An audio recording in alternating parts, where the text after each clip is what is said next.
My mate Larch has just been sentenced to 3 years in prison. For fuck's sake, he's another one of the Just Stop Oil supporters to get such crazy sentences. After the 21-year collective sentence for the Whole Truth 5 in July, this is a huge deal. There are now 25 Just Stop Oil prisoners. How the hell did this happen? Let me try and explain. In August 2022, the 5 of them, including Larch, took a stand against new fossil fuel projects by occupying tunnels and blocking oil terminals.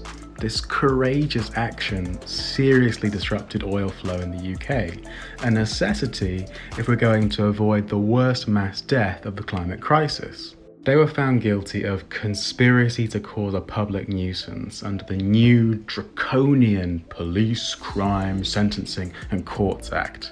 This act, supported by the Tories and still Labour, effectively criminalises protests against fossil fuel infrastructure and carries a maximum sentence of 10 years in prison.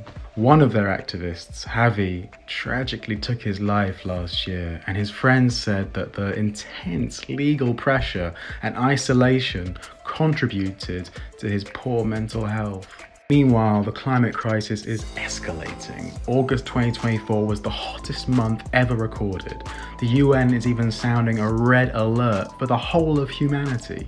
And what's happening right here in the UK? Our prisons are overflowing. There are now 88,000 people in UK prisons, with just 1,000 spaces left. Ministers are even considering sending prisoners abroad to deal with the overcrowding.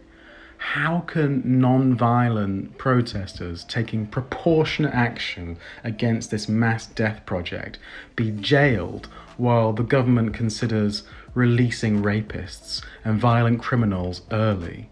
Fuck, it's late, man. What do you think about these harsh sentences and the state of our collapsing climate? Do you feel like there's worse to come, or do you think the Attorney General is going to get off his arse and pull together some of the so-called climate leaders in the Labour Party to free these people? Either way, it is time to act. Take a stand against big oil and join Just Stop Oil at juststopoil.org. Big up.